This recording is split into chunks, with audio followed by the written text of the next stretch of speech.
Hello Astro subscribers. Today we are going to be doing another video on astrology, and we're going to be starting a new series today. This series is going to be another little known topic that I think is overlooked in a lot of astrology and I think is extremely important. So we are going to be talking about and doing a series on the north and the south node of the moon in both Western and Vedic astrology, which are again the same thing. It's describing the same topic from different angles. These are alternatively called Rahu and Ketu, with Rahu being the north node of the moon and Ketu being the south node. So, what are Rahu and Ketu? They're not physical planets in the same way that the ascendant is not a physical planet. They are immaterial, abstract concepts that are nonetheless very real in the same way that the average of a set of numbers is real, or that the center of a circle is real, even though you can't see it. They're mathematical points that are related to the orbit of the moon, and when the moon is closest to us, it is, I believe that's conjunct Rahu. So that's basically what they are in terms. They're areas on the moon's orbit when it's closest to the Earth, basically. And those are Rahu and Ketu, physically. Now, what are they in the symbolic, mythological, archetypal space? What do they represent? What psychic force are they connected to? So if you look all around the world, the sun is almost always associated with consciousness, the ego, the individual, the personal sense of awareness, right? If you look all around the world, Venus is very often associated with sexuality, with material pleasure. Mars is almost exclusively the war god. This is a cross-global phenomenon, even between civilizations that did not talk to each other or know each other. Now, Rahu and Ketu are a little different because they were not known by most civilizations, because you need a very advanced astronomical / astrological society before you can begin to understand that there are averages and points in the orbits of planets where they are closer and further away from the Earth. So the Egyptians, the Aztecs, the Vedic Indians, by that I mean people from India, not Indians, not Native Americans. These people had knowledge of Rahu and Ketu. They did not completely understand what it was in the same way that our society, our mythology, our astronomy does. But they had their own conception of it, and they were able to predict the same things. Rahu and Ketu are used, for instance, in predicting solar and lunar eclipses.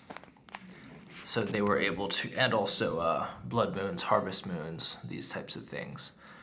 So these are things that they were able to predict with pretty good consistency using the mathematical points of Rahu and Ketu, or the ascending node, the north node, the south node, whatever you want to call it. Psychologically, what do they mean? Rahu is obsession. That's the best way I can put it. It is an insecure person who needs everything now. It is considered to be a shadow of Saturn in a metaphorical sense, in that it is considered to share many of the same psychological aspects as Saturn. One of these aspects is anxiety, fear, responsibility, material scarcity, the fear caused by lack of things, by lack of reputation, by lack of what you need to survive. So Saturn erects the physical boundaries of our existence, right? Rahu is in some sense the answer to Saturn's problem, or one answer to Saturn's problem. It is the simplest answer to Saturn's problem. What Saturn says is there are limitations here.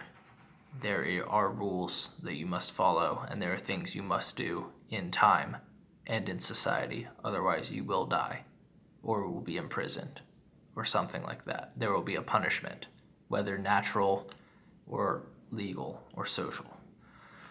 Rahu says, in response to that demand, I'm going to take the shortest path from A to B.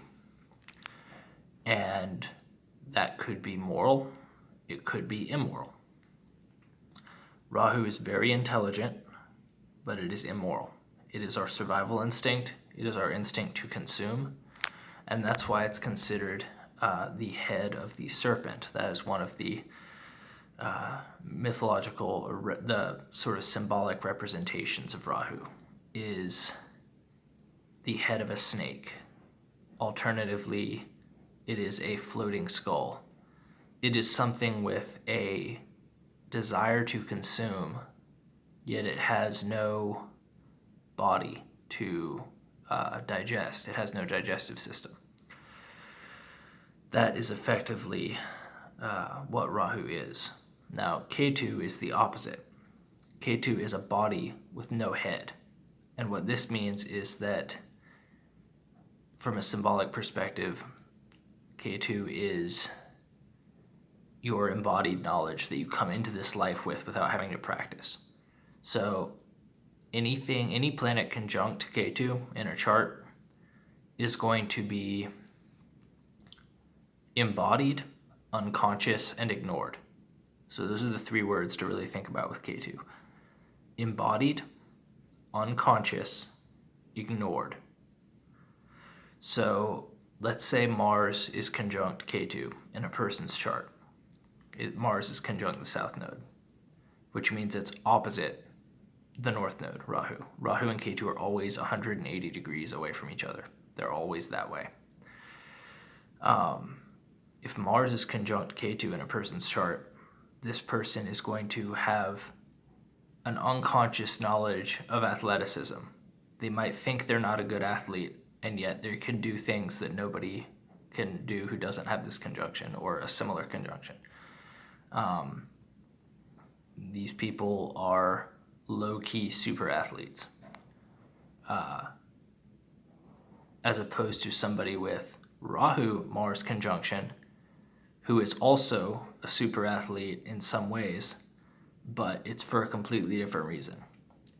So if somebody has a Ketu conjunct Mars, South Node conjunct Mars, they are going to be very strong without trying, and they're going to have an inbuilt knowledge of athleticism without trying. If somebody has Rahu conjunct Mars, North Node conjunct Mars, they're going to start out feeling very inadequate and insecure about their ability to defend themselves, and they're going to get paranoid, and out of that paranoia is going to come an ability to fight and to win. So that's the difference. These entities are perfectly balanced, although you can look at Ketu as generally slightly more safe for the person because there's already that sense of mastery. With Rahu, the sense of fear that it gives, it can make planets behave erratically. So for instance, somebody with South Node conjunct Sun would be very inclined to be very social. They have a lot of friends, but they have them without trying. Generally, they have a lot of self-esteem, but they don't feel like it. Everybody likes them, but they don't think that people do. Versus somebody with North Node Sun is desperate for approval. They need people's attention, and they will act out in crazy ways to get it and be very disruptive. Now, that should give you an idea about South Node and North Node and what they mean. In this series, I'm going to be discussing the different points on this axis, so I'm going to be starting probably with North Node in Aries and South Node in Libra first, and then just go clockwise around the zodiac and explain what these things mean. And yeah, that's going to be the sort of new series that I'm taking this channel in, because I think that Rahu and Ketu are some of the most important planets in Western and Vedic astrology, and they get completely overlooked by most people, especially most new people, and I never see horoscopes on them. So yeah, that's going to be where I'm going with this. So be expecting videos on that content shortly. Till next time.